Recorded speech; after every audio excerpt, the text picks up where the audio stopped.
Good evening, ladies and gentlemen. This is Harry Muppet. Welcome back to Starcraft 2 Daily Masters Cast. It's going to be another awesome one. Let's check out the players first of all, because there's not too much happening in the game so far. Up the top right side of the map is Mr. YoDa. Now, we cast him, I think, a few days ago, a week ago, something like that.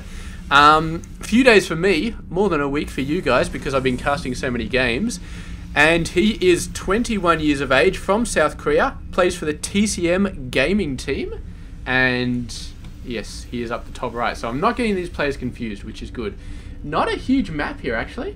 I think this is a fairly new map, or actually I don't think this is a ladder map at all. I think it's just some other wacky map that I have cast in the past. And yeah, so pretty much a straight run towards the other person's base, and it's not a huge distance either, so very interesting. His opponent is going to be Miniraser. He is 19 years of age, from Sweden, plays for Team Fnatic, and yeah, I don't know if I've cast Miniraser before. I have a feeling that I have, but not a hell of a lot, so it's going to be interesting to see these two guys go off against each other and play the game. So we've got a Reaper coming in. The Reaper has 0 kills so far.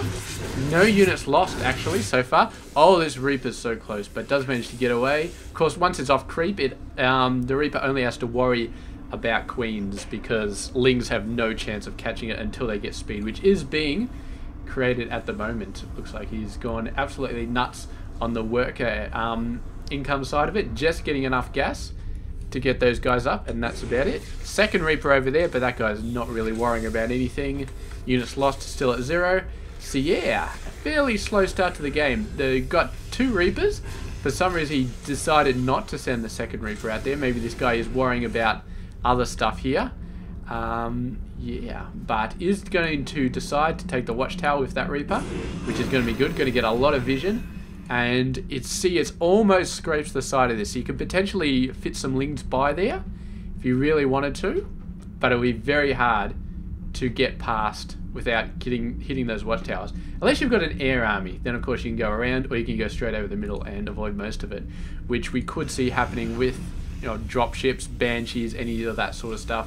But this Banshee Reaper, sorry, actually is going to be seeing the third base coming down over there. Going to be scaring the Overlord over there. We do have Banshee tech on the way for Mr. YoDa. And I don't know what the hell these Lings are doing over there. I think they thought they were Reapers for a second, and they were trying to get up this cliff, but they tried and it just wasn't working out. So eventually they gave up. Control Shift F, there we go. Yeah, so this is the first Banshee out at the moment. Coming out anyway, and 2 more Hellions coming out as well, so there's going to be a ton of Hellions. Looks like the Lings are going to try and get in. Do manage to get in a little bit. Not quite far enough to see anything other than the starport, but I think they saw the Banshee. So yeah, there we go. Spore Crawler coming out ASAP. And meanwhile, these guys are going to get chased away by a bunch of Queens. And the Queens, yeah, I mean, 4 Queens more than enough to take care of all those guys. I don't know if he's going to be healing this Queen. I don't know if he's got the energy. Looks like he does. So yeah, energy, and 50 energy only, so that's only a quarter of their energy. But the bloody Banshee coming across, doing a very, very nice job of doing a lot of damage to these guys. Looks like the Lings are going to chase those guys away, but the Banshee going nuts. I don't know if it actually managed to kill a Queen. It does look like it did. We do have 1 Queen death. And it looks like another one may go down. Yes, the Hellion's doing a great job as well. 2 Queens down. 3rd Queen just might die here. Sorry, follow mode is starting to annoy me a little bit. And yeah, come on, take out that last Queen. Get some micro. The Queen does go down, so 3 Queens have died so far. The Banshee in a bit of dire straits here. It is within range. Oh, and YoDa not quite paying attention to his Banshee right there. Did end up losing it, but he's going to do a ton of damage here. And perhaps, you know, there's detection here, so the Banshee is going to be scared off quite easily by this Overseer. And the Hellions do not have enough damage by themselves to make anything happen here on the base. Meanwhile, a bunch of Lings running around, but I think this base has been, it looks like they have got in a little bit, but they are getting absolutely slaughtered here, trying to run in there, so that's not really happening. Yeah, units lost. Now, the Terror hasn't lost any workers or anything like that so far, so the Lings have not managed to get in there and do any sort of damage. But yeah, we do have a third base coming up, just being turned into an orbital right now. And I think we need some Marines over here to try and shunt that guy away a little bit. Or maybe a Viking, I don't know, one or the other. It does have a bunch of stuff going on, so we've moved the starport over here to get the reactor on it. Got to move the barracks onto these tech labs and reactors. Bunch more barracks as well. Double NG bay, we can be, there we go, there's the double NG bay. And yeah, so looking very, very good. Miniraser on the other hand, it's got the double Evo chamber, got the Baling nest coming up, a lair as well, I think. Where's my lair? It's down at the expansion, which, yeah, there is definitely a good reason for putting it down at the expansion as opposed to the main, because with this big open end on the side here, and the fact that, you know, when you build units, you send them out to the front, means this base is almost always better defended than the main base actually is. If you were just attacking on ground, the main base would be by far the best defended. But when you include air, you include drops, you include all that other craziness, this expansion is a little bit better defended, simply because it's got such closer proximity to the gathering point of the units. Whereas if your main army is out in the middle of the map, it takes them twice as long to get back here to defend this base as it does to defend the expansion, which is why a lot of players, I think, build the lair at the expansion as opposed to the main base. And there we go, we've got quite a lot of units coming in. The Hellions still going nuts, the Marines still going good. They've got 1-1. The Lings currently, what have they got? I think they've got 1-0 with armor just about to come out, but the Mutas are on the map right now, and the Mutas are looking like they'd like to do quite a bit of damage here. Let's try and get follow mode on something so we can keep an eye on this. Ling's going to be swarming around the backside, doing a great job, and yeah, definitely took care of those guys. The medevac managing to get those guys, actually doing drops, dropping them off bit by bit. He's obviously decided that his medevacs are going to die. He's got no way of saving them. But there we go. The last one manages to boost itself out of harm's way. And now YoDa has suddenly realized that Miniraser is not going to be going down that easily. He immediately moves over to the third base. He's a little bit worried about that. And he should be, because there are Banelings and Lings coming in. Banelings feed only just started, along with level 2 weapons and armor. So the Banelings are not going to be a massive threat for quite a long time. But when this upgrade finishes, they are suddenly going to be quite annoying. And YoDa sees a chance here to take out some Banelings. I don't think they do splash damage to each other though, which is always something I've thought about. But it does appear that no, they do not. And look at this, got some Mutas coming in the side, a missile turret waiting for them though. Great play by YoDa, but the Lings do manage to get in, and there's no missile turret that can shoot down at the ground, so the Lings are going to have a great time attacking workers all over the place. Marines have come back to defend against them, and the Mutas sort of just sitting back there, but they're going to get scared away in just a second when these Marines decide to go nuts. There we go, the Mutas flying straight over the top. 2 Mutas go down, another couple taking serious damage, so Miniraser, really bad decision to fly his Mutas right over the top of those guys. I think it was just flying in the direction of this base, and it just worked out badly from where the Marines are. And there we go, feels like you can move in, take out some creep tumors. Yeah, pretty nice decision. And yeah, we'll see how this all turns out. So far, YoDa is looking pretty good. He's 13 workers under, which is not an insurmountable amount by any stretch. His army is looking very decent, 107 over 61. The amount of Lings that have been dying have been, you know, quite a decent amount. Miniraser, I think he can macro them up far quicker than YoDa can macro up Marines, definitely. So he's not going to have too many troubles actually maxing out here. But yeah, with some crazy units coming out like Hellbats and Thors and all that sort of stuff are going to be very, very good against units like the Banelings and like the Lings and like the Mutas as well. I love the inclusion of Thors and Hellbats in this army.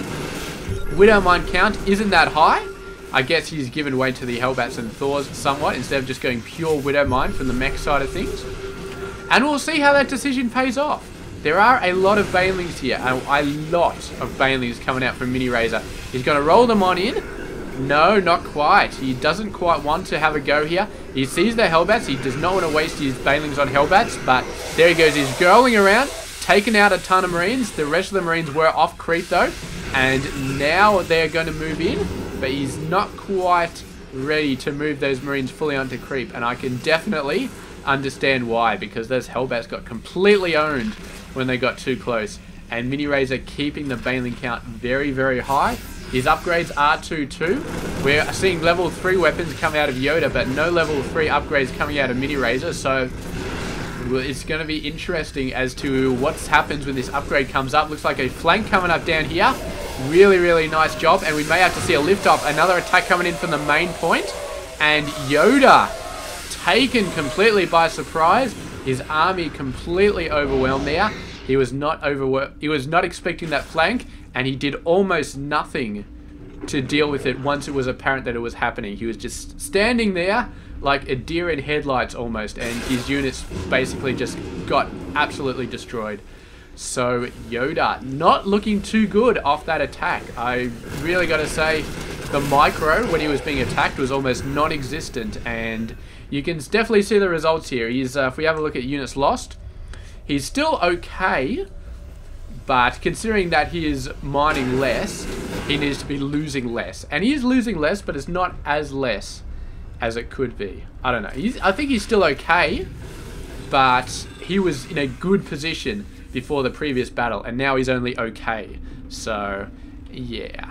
What can you say about that? We'll see. We've got a drop coming in over there. We've got a 4th base coming in over there. That looks like the Baneling's going to be rolling around. The bunker doing a pretty good job. And the Marines actually coming out and then jumping back in. And one Baneling left does manage to hit some workers. And yeah, the Lings managed to find their way outside of Marine range. But YoDa doing a pretty good job to kind of save those guys. Somehow I think a Baneling busted into that, which was a bit of fun. Muters coming around. They're just going to slip by. The missile turret is up, but the muter numbers are high enough that they obliterate it in one volley. So there we go. They're having a little bit of trouble getting a hold of the workers to attack them.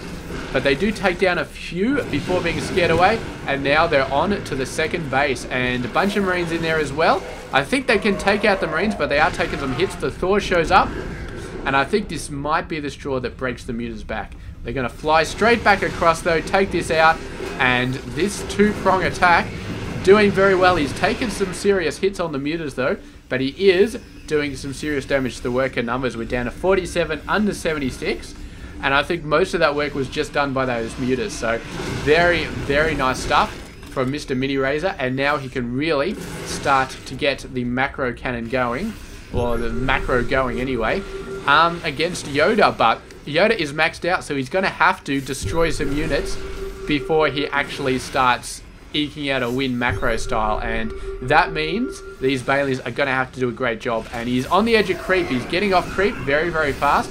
YoDa, he definitely realizes that being on creep is a dangerous proposition, but he's gotten rid of all this stuff, pushing it back, and you can tell that he really wants to go for this base. But we all saw what happened last time he tried. He got flanked and he got really badly owned. So let's see if he can do it again.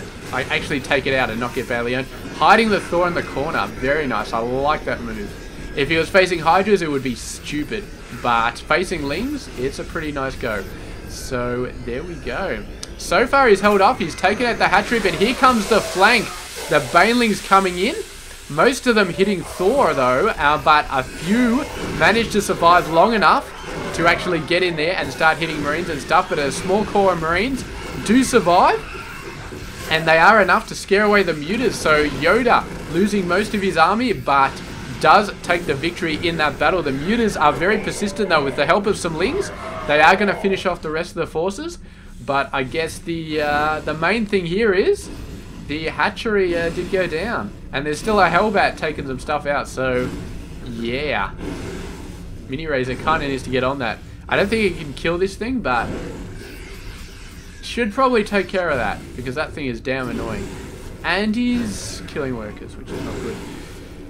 Yeah. Alrighty, so good stuff there. Do we have the full upgrades for both sides? These guys have 2-2. No, 3-3 does not look like it's coming anytime soon. And YoDa has 3 weapons, 3 armor, looking pretty close. Only just now getting Marauder slow.